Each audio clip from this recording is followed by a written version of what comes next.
Bismillahirrahmanirrahim. Assalamualaikum warahmatullahi wabarakatuh. Oke, hari ini kita masuk ke bab yang kedua ya, perubahan sosial budaya dan globalisasi. Ini materi terakhir untuk di semester pertama.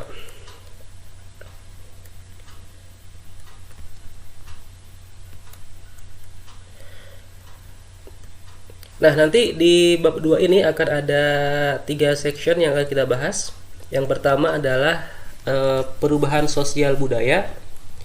Kemudian yang kedua adalah globalisasi. Dan section yang ketiga adalah dampak dan upaya kita dalam menghadapi globalisasi. Oke, kita masuk ke section yang pertama, perubahan sosial budaya. Nah, di sini ada beberapa gambar yang memperlihatkan tentang perubahan sosial budaya ya. Nah, kalian silahkan amati gambar yang pertama. Ini ada petani yang sedang membajak sawah menggunakan kerbau, di bawahnya ada petani yang sudah menggunakan traktor. Kemudian gambar yang kedua ini adalah proses jual beli ya. Yang gambar yang ini menunjukkan terjadi proses jual beli secara online.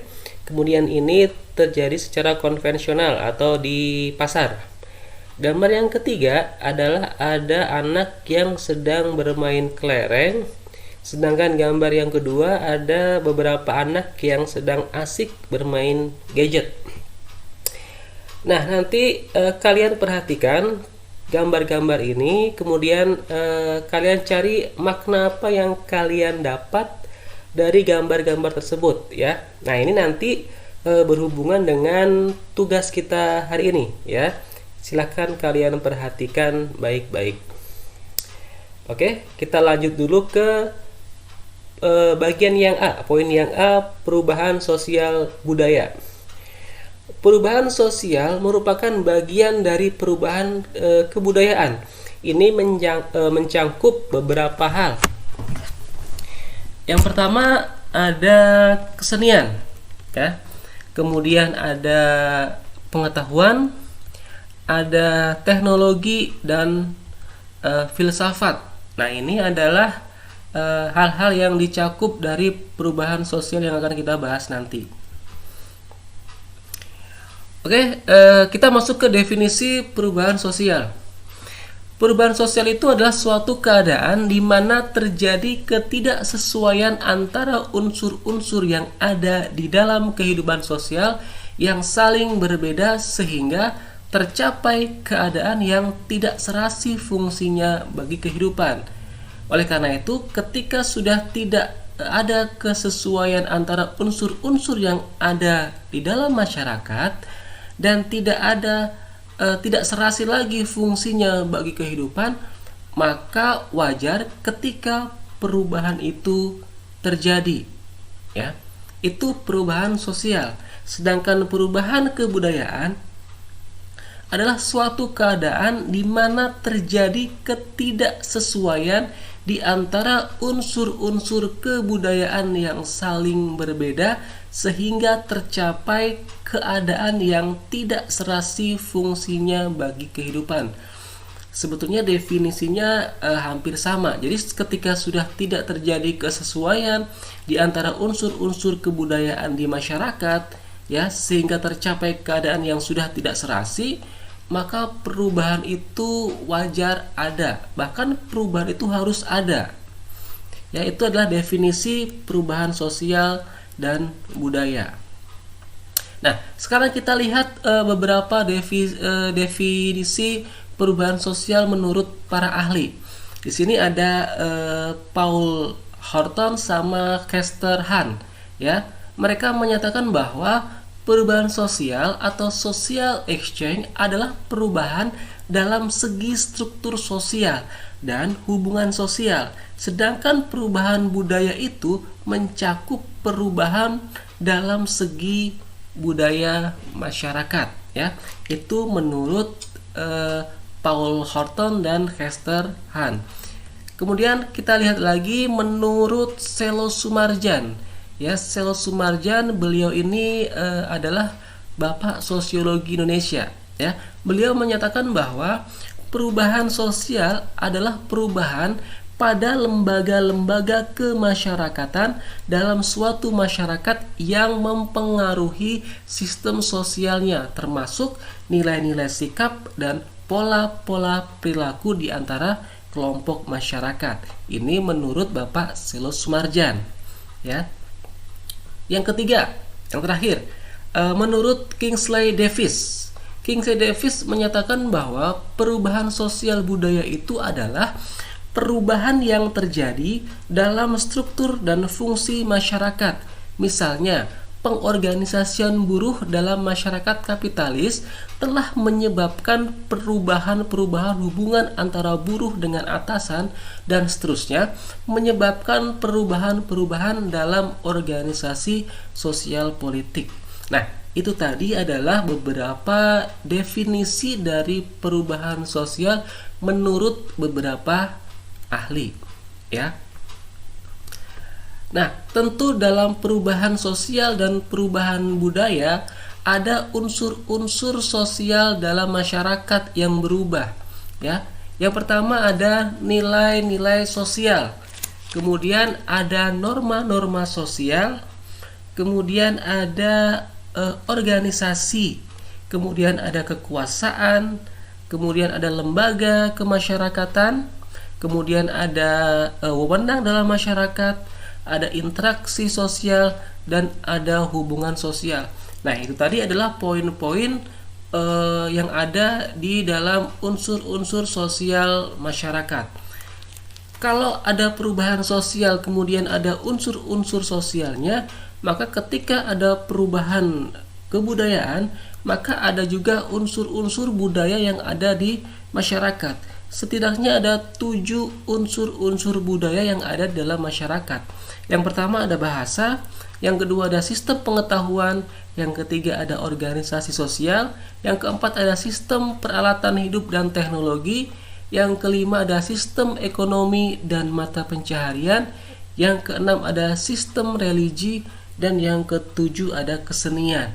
Nah, itu adalah beberapa unsur-unsur budaya yang ada dalam masyarakat, ya, yang nanti di mana ketujuh unsur ini bisa saja mengalami perubahan ketika sudah tidak ada kesesuaian unsur-unsur di dalamnya. Itu, ya. Kemudian ciri dan sifat dari sosial budaya, sifat dan ciri dari perubahan sosial budaya. Yang pertama, merupakan hal yang wajar. Jadi perubahan itu adalah sesuatu yang wajar terjadi ketika sudah ada ketidaksesuaian unsur-unsur dalam masyarakat. Ketika sudah tidak ada kesesuaian unsur-unsur dalam masyarakat, artinya tercapai ketidakserasian dalam kehidupan, maka perubahan merupakan hal yang wajar.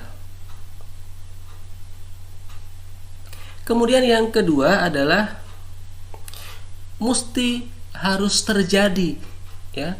Jadi ketika dalam kehidupan bermasyarakat sudah tidak ditemui lagi kesesuaian, tidak ada lagi keserasian, maka memang harus terjadi perubahan, baik itu perubahan sosial maupun perubahan budaya. Kemudian gejala yang bersifat umum, ciri yang ketiga.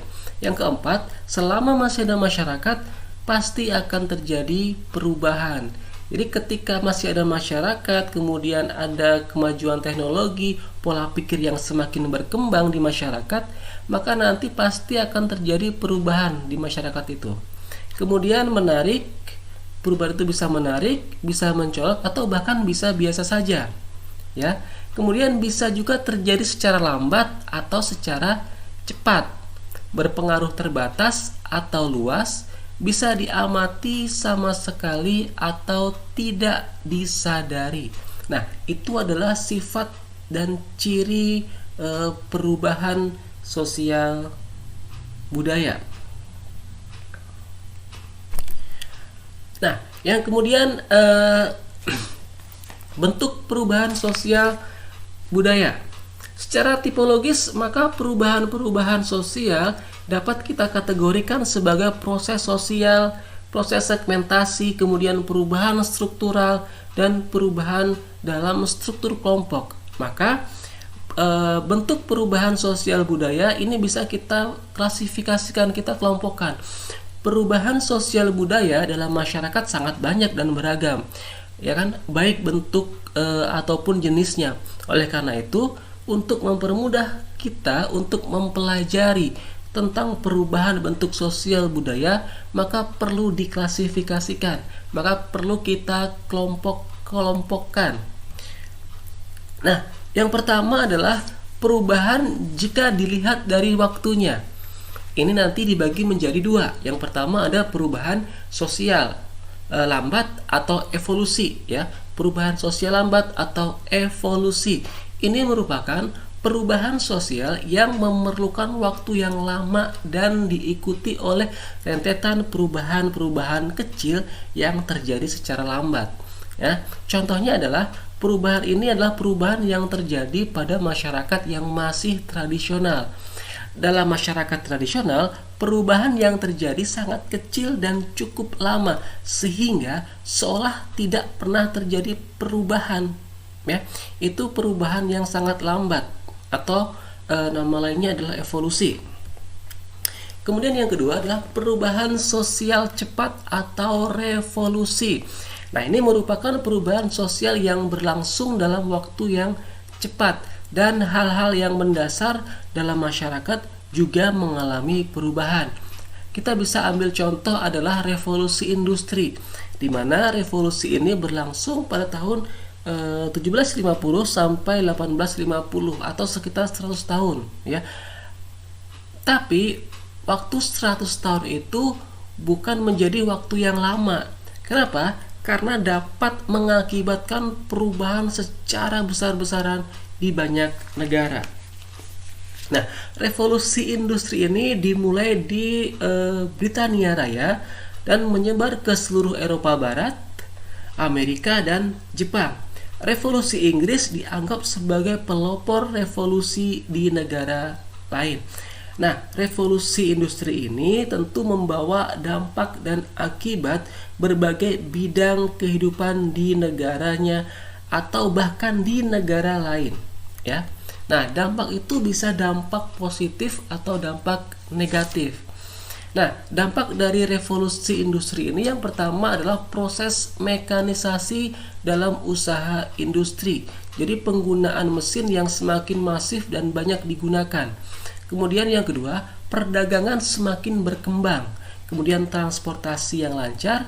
Kemudian berkembangnya urbanisasi, ya, masyarakat yang di desa kemudian mereka berlomba-lomba untuk pindah ke kota untuk mencari lapangan pekerjaan, untuk mencari penghidupan yang layak, ya. Sehingga yang kelima, dampak negatifnya pasti nanti akan terjadi kesenjangan sosial, ya. Yaitu kesenjangan sosial itu adalah suatu ketidakseimbangan sosial yang ada di lingkungan masyarakat. Ini dapat menimbulkan perbedaan yang mencolok di masyarakat, ya. Biasanya kesenjangan sosial ini ditandai dengan adanya perbedaan kesempatan atau manfaat yang ada di masyarakat meskipun mereka berada di status sosial yang sama. Biasanya nanti yang kaya akan semakin kaya, yang miskin akan semakin menjadi miskin.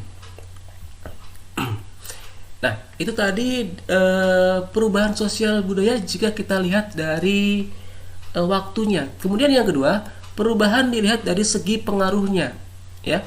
Yang pertama, perubahan yang pengaruhnya kecil merupakan perubahan yang tidak membawa perubahan pada unsur struktur sosial masyarakat. Artinya apa? Artinya perubahan tersebut hanya dianut oleh sebagian kecil orang yang menyukainya saja. Contohnya adalah perubahan dalam style berpakaian. Misalnya ada kelompok masyarakat yang mengidolakan seseorang, kemudian mereka meniru cara berpakaian, meniru cara gaya rambutnya dan lain sebagainya. Nah, itu hanya di kelompok masyarakat kecil sehingga tidak membawa perubahan pada unsur struktur sosial masyarakat. Nah, ini bisa dikategorikan dalam perubahan yang pengaruhnya kecil. Nah, kemudian yang kedua adalah perubahan yang pengaruhnya besar, adalah perubahan yang membawa perubahan dalam sendi-sendi kehidupan dalam suatu masyarakat. Contohnya adalah industrialisasi merupakan salah satu contoh perubahan yang berpengaruh sangat besar. Atau kalau kita lihat di masa sekarang, kita ada di masa pandemi, ada wabah COVID-19 ya. Nah, ini juga membawa dampak yang sangat besar sekali ya, bahkan di seluruh dunia, di mana sekarang orang-orang menerapkan gaya hidup baru atau biasa yang disebut dengan new normal ya. Bahkan di hampir di semua negara sekarang perilaku orang itu sudah berubah ya, baik dari kebiasaan sehari-hari, kemudian berubah dalam berperilaku ya. Ini disebabkan karena wabah yang sedang melanda di dunia. Nah, ini contoh perubahan yang pengaruhnya sangat besar. Kemudian yang ketiga, perubahan dilihat dari perencanaannya ya. Ada perubahan yang direncanakan, ada plan change, merupakan perubahan yang memang dikehendaki dan diinginkan oleh masyarakat atau pihak yang menginginkan perubahan. Jadi ada rencana, ada planning yang sudah matang, yang sudah disiapkan agar terjadi sebuah perubahan. Contohnya adalah pembangunan infrastruktur. Kita bisa lihat di negara kita sendiri. Beberapa tahun terakhir sedang masif-masifnya pemerintah kita untuk membangun infrastruktur di berbagai daerah. Tentu itu sudah direncanakan dengan sangat matang oleh pemerintah ya, agar nanti hasilnya bisa dirasakan oleh semua masyarakat sehingga dapat membuat sebuah perubahan yang positif. Kemudian yang kedua adalah penggunaan buku sekolah elektronik. Ini juga sudah dikehendaki oleh Kementerian Pendidikan dan Kebudayaan ya, di mana kita sekarang harus mengikuti kemajuan teknologi, kita masuk di zaman digital, maka penggunaan buku sekolah elektronik dipandang sebagai salah satu alternatif yang sangat efektif bagi siswa atau guru untuk mencari sumber belajar. Yang kedua adalah perubahan yang tidak direncanakan atau unplanned change ya, terjadi sebagai akibat dari perubahan yang direncanakan tadi. Contohnya, penggunaan traktor dalam teknologi pertanian merupakan perubahan yang direncanakan. Ini menguntungkan karena menghemat tenaga, waktu, dan biaya. Namun, di sisi lain juga menimbulkan dampak yang tidak direncanakan. Misalnya apa? Banyak buruh tani yang kehilangan pekerjaan karena digantikan oleh mesin. Atau kalau kita tadi bicara tentang revolusi industri, ada mekanisasi di industri, banyak sekarang pabrik-pabrik yang sudah menggunakan mesin dan robot. Ini juga akan mempengaruhi untuk tenaga kerja. Manusia sekarang sudah digantikan oleh robot, artinya banyak tenaga kerja yang kehilangan pekerjaannya karena digantikan oleh mesin ya. Nah, itu tadi adalah bentuk-bentuk perubahan sosial budaya yang kita kelompokkan menjadi 3. Yang pertama kita lihat dari segi waktunya ya, ada yang perubahan sosial lambat atau evolusi dan perubahan sosial secara cepat atau revolusi.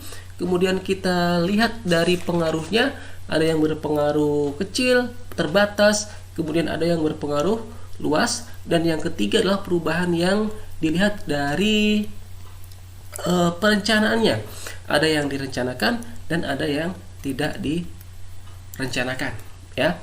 Nah, itu adalah gambaran materi kita hari ini di section yang pertama ya, yaitu tentang perubahan sosial dan budaya. Nah, kembali lagi kita ke halaman awal tadi. Di sini ada beberapa gambar yang menunjukkan tentang perubahan sosial budaya yang ada di masyarakat.